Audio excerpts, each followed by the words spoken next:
Hello and welcome to The Locker Room, the podcast that delivers practical coaching advice you can implement today. Whether you're a coach, instructor, or educator, we bring you real stories and actionable tips from experts in the field. Each episode explores key lessons from their careers to help you elevate your own coaching. We always wrap up by asking, if you could go back to your first day as a coach, what advice would you give yourself? Let's dive in. In this episode, we talked to Angela. She started skiing at 21, did her level 1 at 24, was full cert at 28, and now is a level 4 examiner, trainer, and a tech committee member for the APSI. She's a 2-time demo team member. She also spent 18 months coaching with the Olympic aerial development team. She is chair and founding member of Advancing Women in Snowsports. She also holds a Bachelor of Education and is a high school teacher. And you'll find her coaching as well in Aspen and in Thredbo. Let's meet Angela. Hi, How are you? I'm good. How are you? Yeah, good, thank you. So that's a great bio that you have there with lots and lots that we can get into. I'm sure we won't touch on it all today, but there's a couple of things Fine. that I'd like to ask, and I think it'd be great for people to listen to kind of learn off some of the experiences that you've had. So you've been in the industry for a long time now, like traveling and teaching all over the world. Do you remember anything early on that made you think, "Oh yeah, this is for me. This is what I'm meant to do"? I mean, I think you were part of my first season in Australia, actually. I remember Yeah. riding T-bars with you. But I think it's the environment that we put ourselves in. I think, I started in the industry a little bit later. I didn't start instructing until 24 and I loved it. And I think the moments where you interact with people, you interact with other instructors, you get to be in the mountains. I think I just remember my first season at Perisher actually, and I was like, this is for me. The Advancing Women in Snowsports is Yeah, something I've looked at. Obviously, yeah, you've been posting a lot about it. That's yeah. very interesting. What's that about? Where's that going? What's that That for? was f- came from 2020. So the very short the short of it is there's gender disparity in the snow sports community, just like many other industries in the world. Mhm. And it's something that although when I was going through the process, I think everyone's journey is different. And I think there are a lot of women that get discouraged and finish their journeys prematurely because of the lack of representation in the industry. And I was stubborn enough that I kept going. But I don't think everyone, like, it shouldn't be as hard as it is for other women and female instructors coming through. So AWS was born from some of the trainers. We have, I think there's between, rough numbers, there's about 80 trainers. And I think less than like 15% of our trainers are female across all disciplines in APSI. And we are a very small organization. I think we've got a membership base of maybe 1,500. So the AWS was born to create more opportunities for women in the snow sports industry, primarily moving women through level 3, level 4 at the higher echelons of certificates, and for females to move into training as trainers because we have a lack of them. Some of the ways that we're Awesome. doing that is scholarships, networking opportunities, education, talking and asking the membership. We've run some surveys and finding out what the membership needs. So we've run some women's professional development days. We've hosted a Snow Mhm. Australia, like in conjunction with Snow Australia, which is the Olympic pathway organization here, networking opportunities for women in the snow sports community. So all of that is combining to hopefully alleviate some of the gatekeeping, I think. If Yeah. someone's listening to this now and they want to get involved or want to help or anything like that, how do they And go they just about get in that? contact. They can head to the APSI website and there's the AWS page. Mhm. They can send an email in and connect with myself or the other committee members. There's some really good information there. APSI has liaised with PSIA and with New Zealand in the last couple of years, and just working with other Mhm. organizations about how we can all affect some change with this issue that we have. That's awesome. So yeah, I know, like we've spoken about this before. You have obviously the love for people. One of the things now, being a level 4 examiner and trainer that you are, so we know that environment can be quite a stressful one. So is there anything that you found, like over the years doing loads of exams, that you use to help make it a little less stressful for people, or to help them manage the exam process? I think the exam process, I remember going through it and it was more stressful than my university exams. And I think it's because we care. I think we care on the outcome, and we place that importance on it. And I think the pressures that come from that is what we put on ourselves. So developing a good network of friends and people that are going through the same process as yourself, and trusting in that process. The more time that you spend studying and skiing and training, train hard, pass easy. I'm definitely, I think that is all a part of it. But managing the pressure and your own mental health, I think, is really important. Yeah, that's interesting. That's a huge one that comes up with us all the time now with the mental health thing. There's so much online about that sort of stuff now. Do you have like a book or a podcast or something that you find yourself recommending to people a lot or anything like that? I think, I mean, whether or not it's seeing a professional or, Mm, managing where you are in terms of what your mental state is, very much from like looking online and seeing some of the different ranges of resources that are available beyond Blue in Australia, and different spaces that you can find. I think all in all is the first step is recognizing where you're at, and how much stress you're putting on yourself in that exam process. And skiing is meant to be fun, and training is meant to, it's all part of the journey. So it should be a good journey, even though I think, yeah. and I wasn't always successful. I got to my level 4 exams and I had to resit a couple of times, but I think that made me a better instructor. It gave me more empathy. So I think first part of that is recognizing where you're at. Yeah, that's interesting. I've had exam failures in the past, and it makes you, I think it does make you. I remember when it happened to me, someone said, one of the examiners was like, "Oh, it's beneficial." And of course, that's not what you want to hear, right? No, Like it's that's the not. You last hate thing you want to that at hear. the time. It's like, no, it's not. Well, if you care that much, just pass me. But yeah, it is. I think it's, you have to go back, don't you? You look at it with like a different, almost like through a different lens, and you learn more about it. I always find. So you have taught in a lot of diverse places as well. So you've been Australia, America, Canada, Japan. I'm sure there's other places you've taught as well. Interski was in Levi, wasn't it, in Finland Yep. as well? So you've done some stuff there. So are there any kind of standout experiences for you from working with the different cultures or different people that have kind of changed or helped you in your teaching? I think firstly, I do want to say I haven't, it's not as diverse as some. I never got to teach in Europe, and I definitely haven't been to Korea or China. And I think some of those cultures are far more, are quite different from the more Western countries that I've worked in. But I think every culture is a little bit different, and what people want from lessons is different. The Australian clientele is very different from the American clientele, and even from the Canadian clientele that I've worked with. So I think just really understanding what people want and what is going to give them the best possible experience is something that I've always taken away. It's not about you as much as you want it sometimes to be on a powder day, but it's about what the client wants. So one of the things I found that in Australia is, I was chatting with an examiner years ago when we're talking about, the different countries, organizations kind of focus on different things. And the reason is because of the culture of that country. And one of the things in Australia is that people tend to be quite athletic and give things a go. So it's like they'll have a crack and then they'll come to the instructor when they want to get fixed, which is why like movement analysis is a Matter. big part to be so dialed in. Yeah. So you have like an hour lesson to fix somebody essentially, which is always interesting.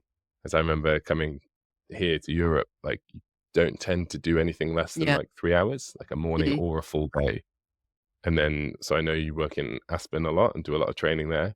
So I think that has a similar type of clientele maybe that we see here in Zermatt. So you get both. You get people that love the technical side of Yeah. skiing, like I know you do as well. But then you also get people that just want to enjoy the mountains and potentially just ski to lunch. So how do you manage that then? For any sort of new instructors kind of been thrust into that world when you have a group of, I don't know, 10 Mm. plus people and everybody has a different idea of what a ski holiday is? Yeah, definitely. There's some differences between Aspen and Australia, but I mean, in general, it's the communication piece, right? And very quickly, as you gain more experience as an instructor, the more that you can talk with all of your guests, you ride the chairlift, you move through the group and communicate, and it's that piece about communication that is key in any of these situations because. Definitely, Aspen has quite a few clients that enjoy being guided around the hill.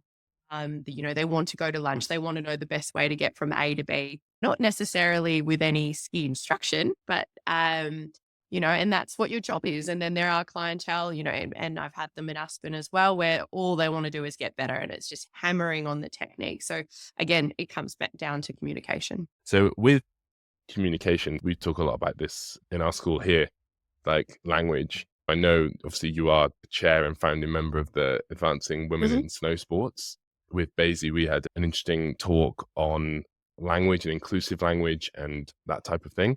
It's one of those ones over the years, the term Mm, guys, for example, I would say that for a group, but I don't mm, say that anymore. When you're training new instructors or talking to groups of people that have been in the industry mm. for a long time, how do you go about managing that and helping people to, I don't know, different terms and come up with Yeah.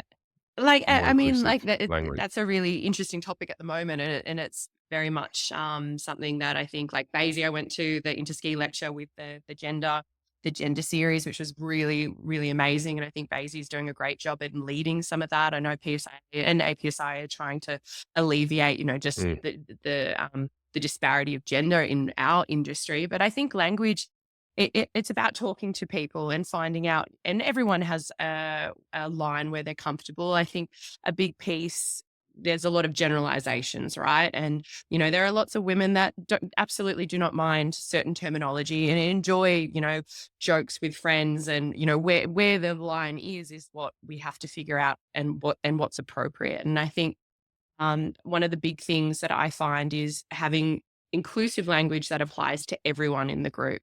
And I think just even looking at your own bias internally, just in terms of how you interact, how you approach talking and speaking to people. One of the biggest changes I made in the last few years, and, especially when I'm training instructors, men and women, not everyone is an aggressive skier. And I think this is a really good example. But a lot of the time, especially as you get to the higher levels, you're told you've got to be aggressive, you got to go for it, and all of this type of use of language. And a lot of people, in general, more women would say, "Well, I'm not aggressive," and that cuts them out of what they are trying to achieve. So I think one of the changes I've made in the last few years is talking mm, about confidence, because confidence is exactly this. Like, and people can say, "Oh, well, it means exactly the same thing," but it doesn't, and that's the nuance of language.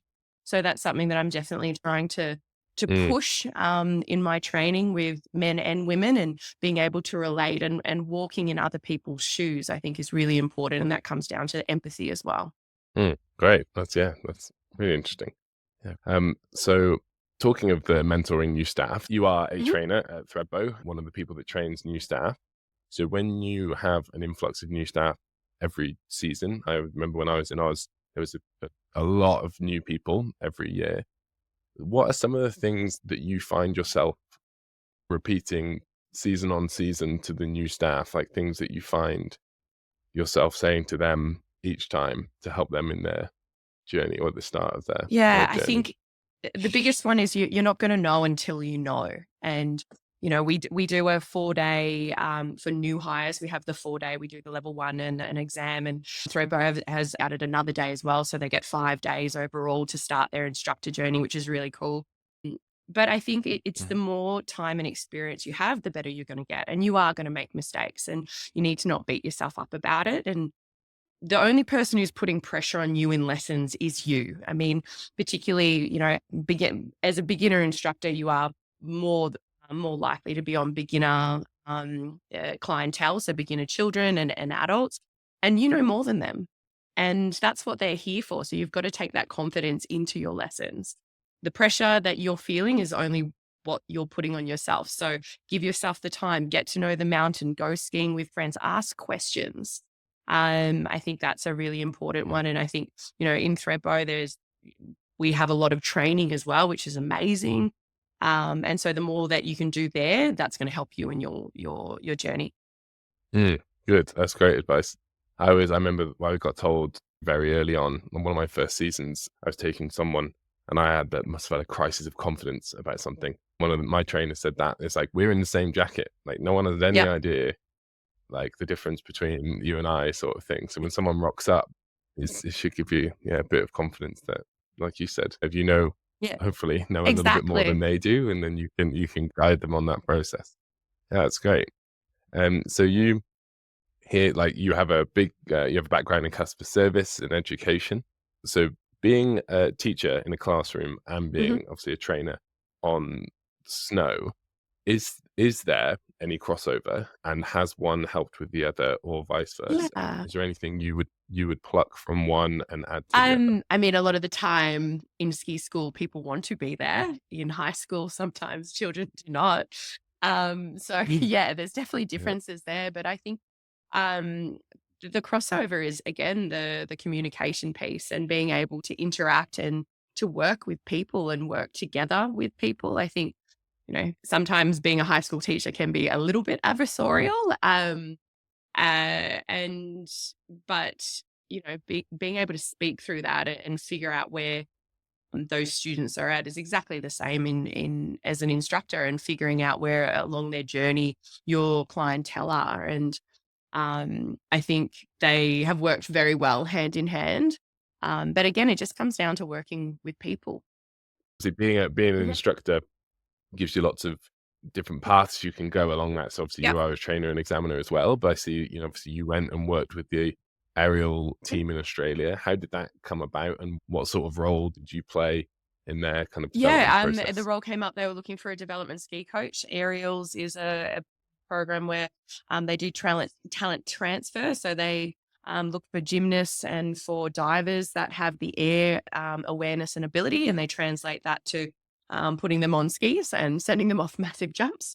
So my role in that is teaching them how to ski. I work domestically, and then I also went overseas to America for 3 months with the team, and it was fantastic. It was just moving them through very quickly how to ski well. Like, it was very cool.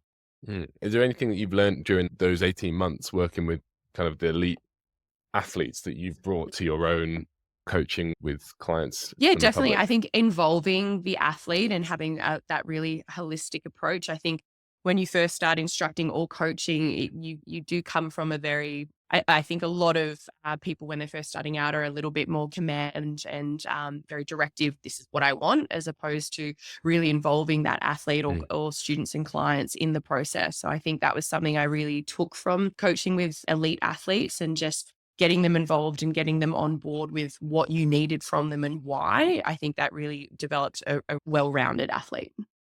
So we touched on interski earlier and being in Levy last time. So that you're coming on to your Yeah. second term, Mhm. is that Yeah. correct? Yeah. So with interski, for those listening that don't know about it, I tend to say it's like a World Cup for ski instructors. So it's like every 4 years, each nation or organization is represented. Some aren't, it's under a governing body, obviously, but most of them are. And so, like the UK, Canada, Australia, and then they each send a small team to go and represent, which Mhm. so you are representing Yeah. the APSI.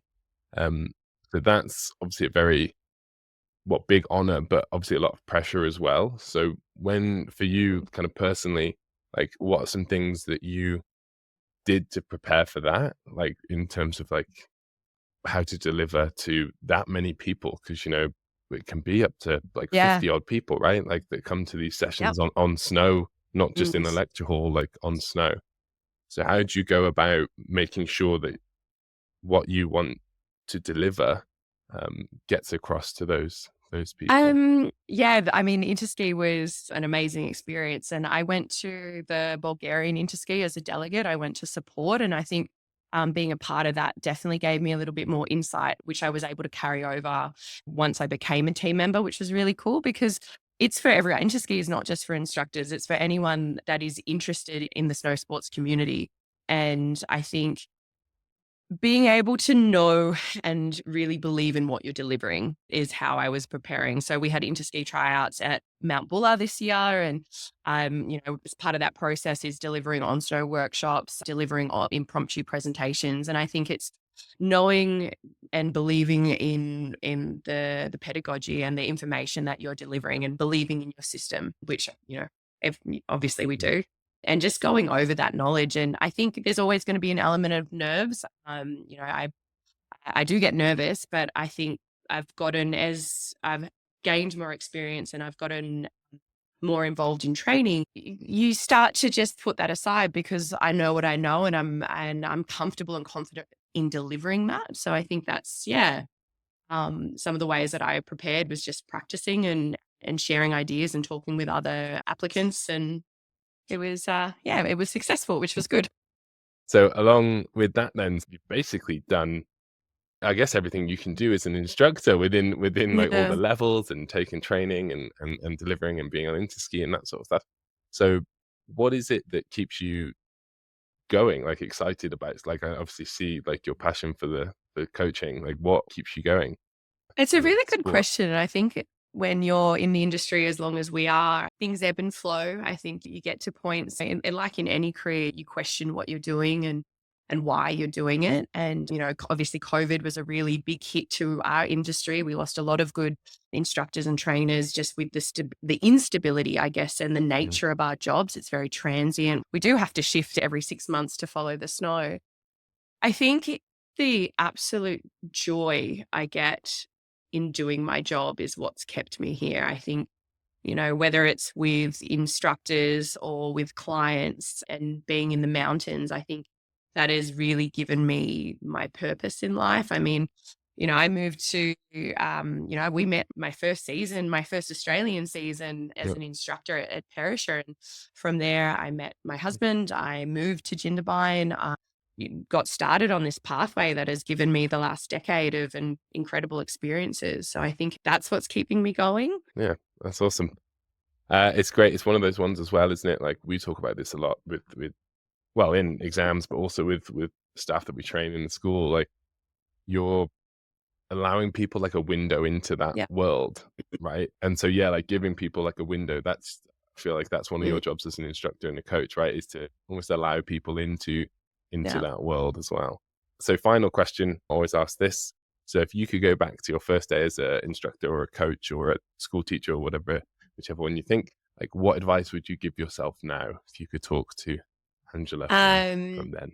like trust the process and learn from my failures instead of blaming myself. I think that's definitely something. Get into the gym. I should have gotten into the gym way earlier than I did, and that's made a big difference. And just that mobility and strength in my skiing. So, yeah, that's the two pieces of advice I would give myself, and not to be too harsh on yourself. I think that's something that we do as instructors. We can be really heavy on how we perform and how we teach and how we ski. And I think, yeah, I mean, skiing is fun. That's why we do it. Yeah. Yeah, exactly. No, that's awesome.